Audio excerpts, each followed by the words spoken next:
The Faerie Glen, a Zenful heart, slumber time sleep story. Welcome back to Zenful Heart Slumber Time. I am so glad you are here with us tonight.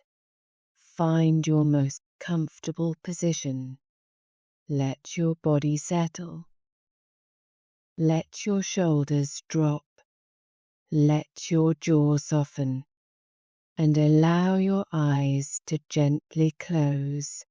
Tonight we are going somewhere ancient, somewhere green and breathing and full of a magic so old it has no name. All you need to do is breathe and follow. Take a slow, deep breath. Breathe in the scent of old forest and night air and something sweet you cannot quite name. And a long, soft exhale, letting the day fall away like leaves. Again, breathe in and let it go. One more time, a deep, slow breath, filling yourself completely, and release, feeling yourself grow heavier, softer, more still with every breath. Good. You are ready. Let us begin. Part 1. The edge of the wood. There is a forest at the edge of the world that most people walk past without seeing. Not because it is hidden. It is there.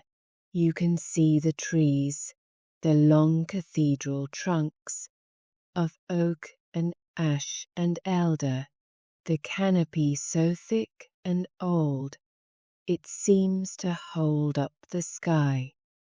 You can see the path that winds between them, soft with moss, disappearing into green shadow. But most people walk past. They are thinking of other things. They are in a hurry, or they are tired, or the ordinary world has their attention so completely that they simply do not notice the way the air changes at the forest's edge, the way it grows cooler and sweeter, the way the light shifts, becoming something older and more golden, the way, if you are very still and very quiet, you can just barely hear something. Not quite music, not quite wind, drifting from somewhere deep within the trees. Her name was Fiona, and Fiona had always noticed. She had noticed since she was a very small child that particular shimmer at the edge of things, that feeling of being watched by something ancient and gentle and deeply, deeply curious.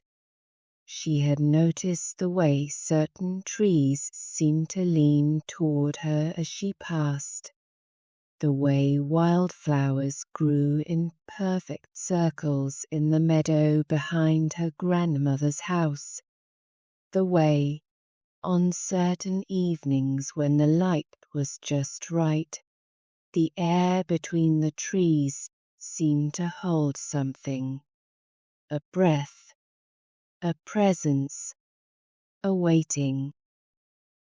Her grandmother had called it the Glen feeling.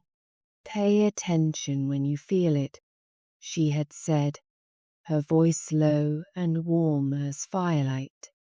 It means the old ones are near. Fiona had never forgotten. And so on this night, a late summer night, warm and still, the sky above deepening from gold to violet to the first dark blue of evening. When Fiona felt it again, she did not walk past. She stopped. She took a long, deep breath, and she turned toward the forest.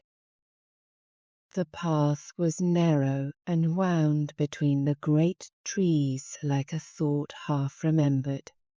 Fiona followed it slowly, her feet finding the soft moss without looking, her hand trailing along the rough bark of the old oaks as she passed. The bark was warm beneath her fingers, warmer than it should have been, as though the tree held a slow fire somewhere deep within. She inhaled the forest air.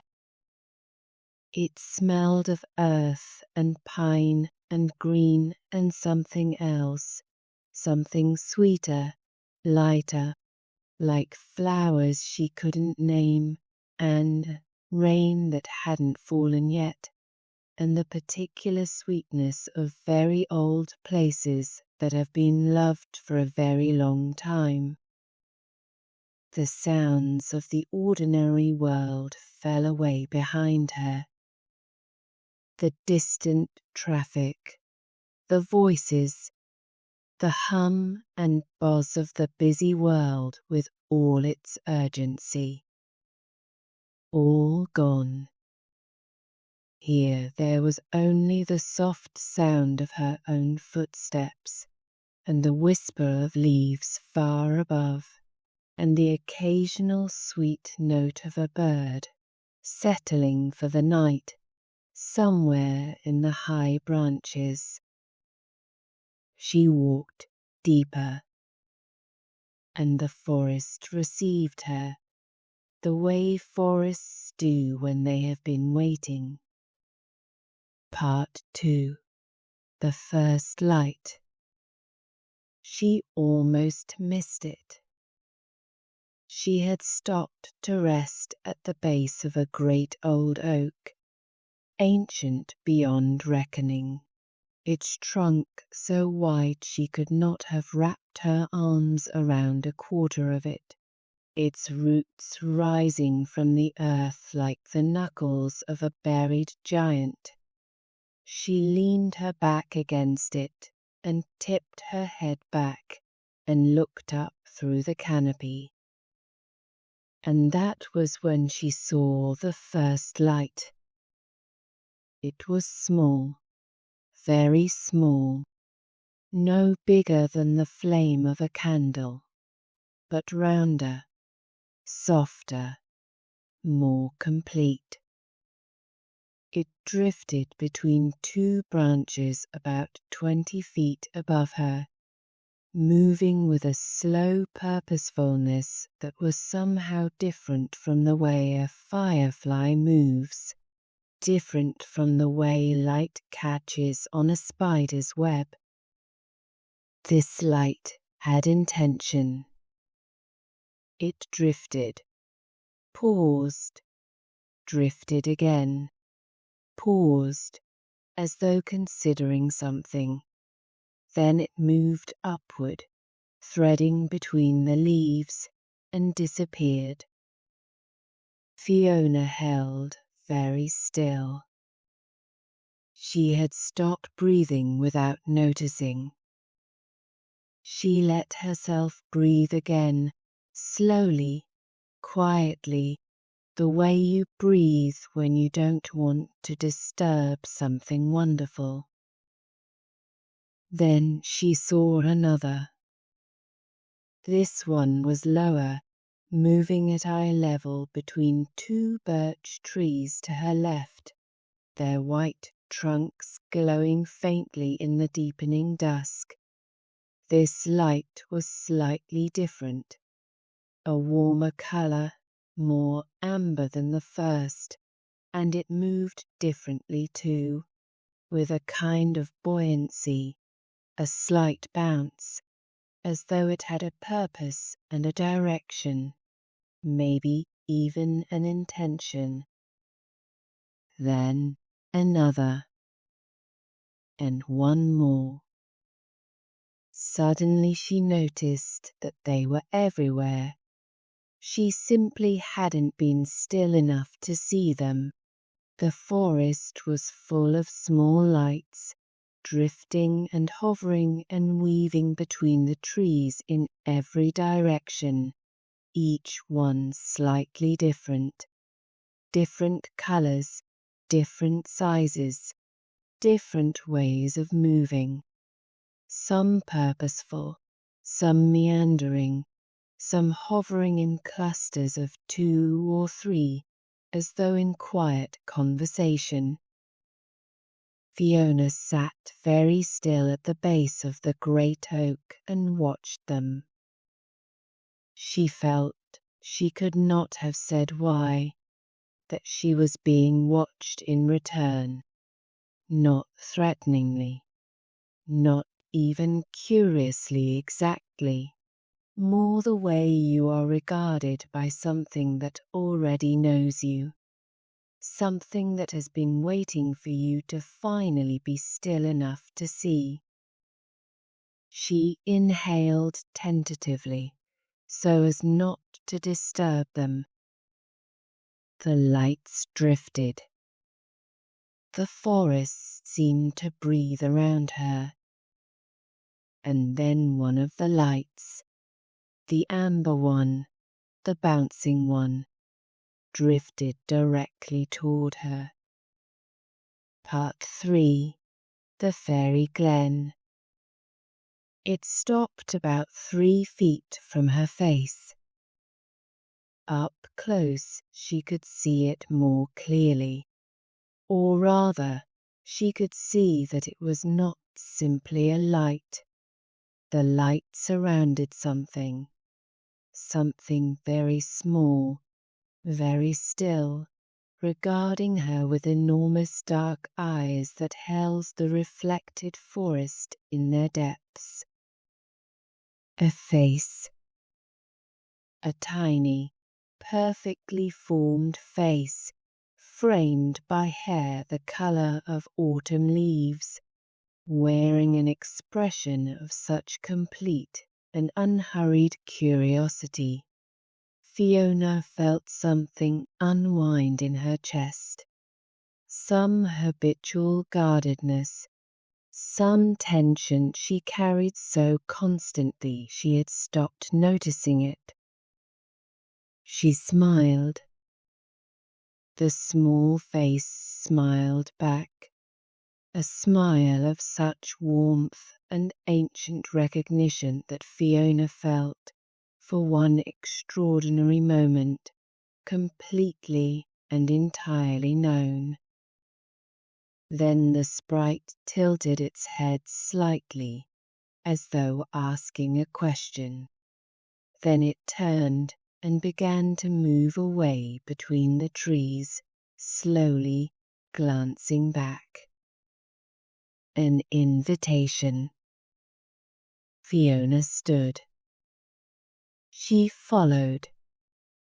The sprite led her deeper into the forest, through paths she had not seen before, smaller paths, older ones, barely visible beneath the moss.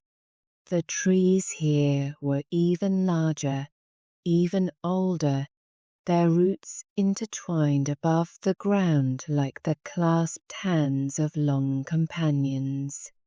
Bioluminescent moss clung to their lower trunks, casting a soft glowing light. Wildflowers grew in perfect circles at their bases, white and violet and the palest gold. And the lights were everywhere here. Dozens of them, hundreds perhaps. They filled the forest like fallen stars, drifting through the branches, clustering around the bases of the oldest trees, weaving in long, slow spirals in the clearings between. The sound at the forest's edge was clearer now, still not quite music, but closer to it, a sound that lived at the edge of what could be heard, felt more in the chest than heard with the ears, something ancient and rhythmic and completely without urgency, the heartbeat of the forest itself, or perhaps the sound of all those small lights moving through the air like notes through a melody.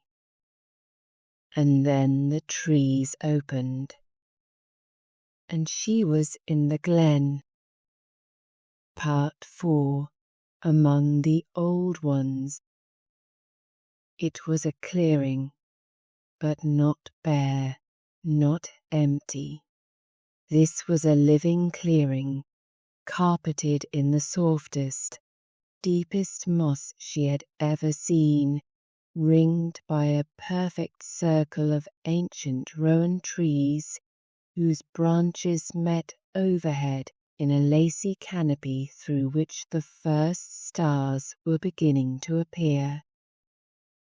In the centre of the clearing, a spring rose from the earth, very quietly, barely more than a welling, a slow upwelling of water so clear it was almost invisible, collecting in a very shallow pool, ringed with white stones, each one marked with spirals worn smooth by centuries of water and hands. And everywhere the sprites. They filled the glen the way fireflies fill a summer evening, not frantic, not fleeting, but present, deeply, completely present, moving among the rowan trees, hovering above the spring, drifting at the edges of the clearing, each one different, each one unhurried. Several had gathered near the spring, their lights reflecting in the water, and Fiona watched as they moved above the surface in slow circles, a spiral dance, ancient and deliberate, the same pattern as the marks on the stones. She sat at the edge of the clearing. She did not feel like an intruder. She felt, and this was the strangest, most extraordinary thing, like she had come home to a place she had never been, the way you sometimes feel in dreams, the deep recognition of somewhere that has always existed inside you, waiting to be found on the outside. She took a deep inhale of breath. It seemed as though the glen inhaled with her. The amber sprite settled on a rowan branch nearby, tucking its small luminous self against the bark, watching her with those ancient knowing eyes. "You've been here before," Fiona said softly. Not a question. The sprite tilted its head, smiled that smile again. Of course, something in the air seemed to say, "We have always been here. It is you who comes and goes." She thought about it for a long time, sitting at the edge of the Faerie Glen, while the sprites danced their spiral dance above the spring, and the stars appeared one by one through the rowan canopy, and the forest exhaled its ancient slow breath all around her. She thought about all the times she had walked too quickly, all the times she had been too busy, too tired, too caught in the ordinary urgency of ordinary days to notice the shimmer at the edge of things. She set those thoughts down gently, not with regret, with tenderness, and then she let them go. Part 5. The Resting Place. At some point, she could not have said when, she lay down in the moss. It received her completely, soft and deep and faintly warm, the way the earth is warm in summer, holding the heat of the day long into the night. She could feel the roots of the rowan trees beneath her, a deep, slow network, and it seemed to her that she could feel, very faintly, the pulse of the whole living forest, the trees exchanging sustenance in the dark through their roots, the slow conversation of ancient things. She was part of it. Just for this moment, just for this night, she was part of the breathing of the forest and the dancing of the lights and the ancient slow turning of this sacred place. The amber sprite drifted down from its branch and settled in the air beside her, very close, its warm light falling softly across her face like a blessing. She closed her eyes. The sounds of the Faerie Glen settled around her like a lullaby, the whisper of the spring, the sigh of the rowan leaves, that sound that was almost music and almost wind, and was really something older than either.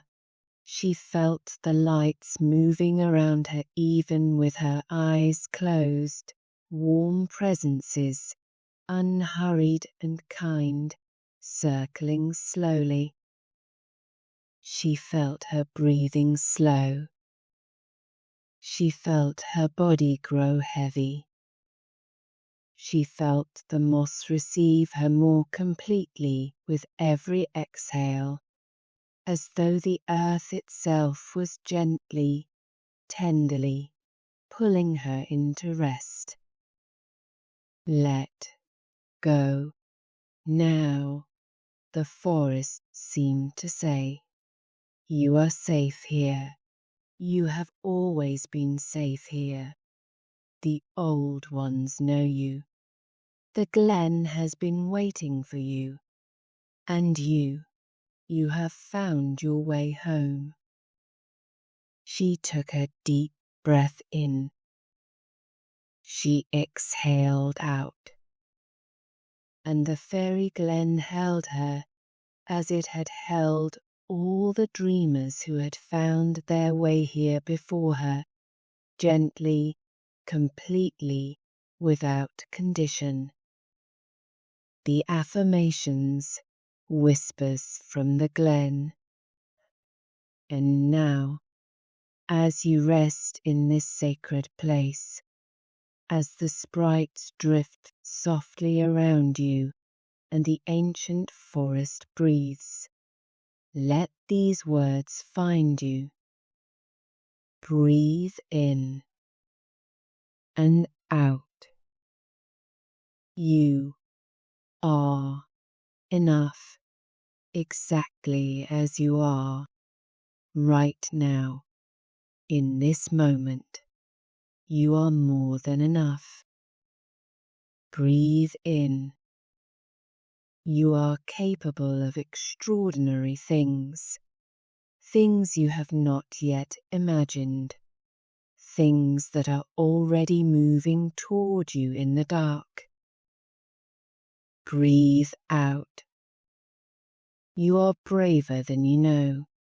You have already survived everything that once seemed impossible. You carry that strength with you always. Breathe in. You deserve joy. You deserve rest.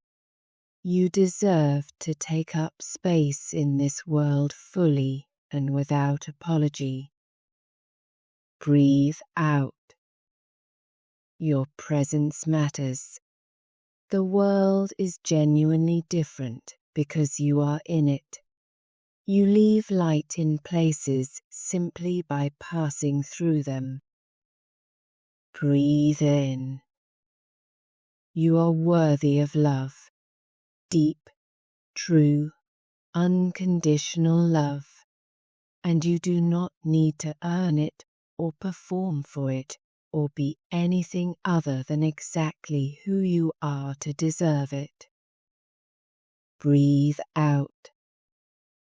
You are growing, even when you cannot see it, even when it does not feel like it. Something in you is always reaching toward the light, the way all living things do. Breathe in. You are held by this earth, by this night, by something ancient and wise that has always known your name. Breathe out. You are resilient. You have weathered storms, and you are still here, still breathing, still finding your way to places like this, where the old ones wait with patience and with love. Breathe in. You are creative and wise and full of gifts the world is waiting to receive. Breathe out. You are allowed to rest. You are allowed to simply be, without doing, without achieving, without proving anything to anyone. Breathe in. Tonight you are safe. Tonight you are held. Tonight the Faerie Glen keeps watch over you as you sleep. Breathe out. And tomorrow, when you wake, carry this with you, the knowing that you are ancient and capable and full of light, that somewhere in the deep green places of the world, the old ones know your name, and they are glad you are here.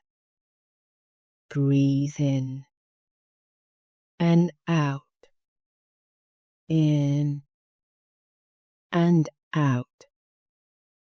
Sleep now, dear one. Sleep. You are enough. You have always been enough. Sweet dreams. Thank you for joining us at Zenful Heart Slumber Time. If this story brought you peace tonight, please subscribe so you never miss a new story. New tales every Friday, made with love for your most restful sleep.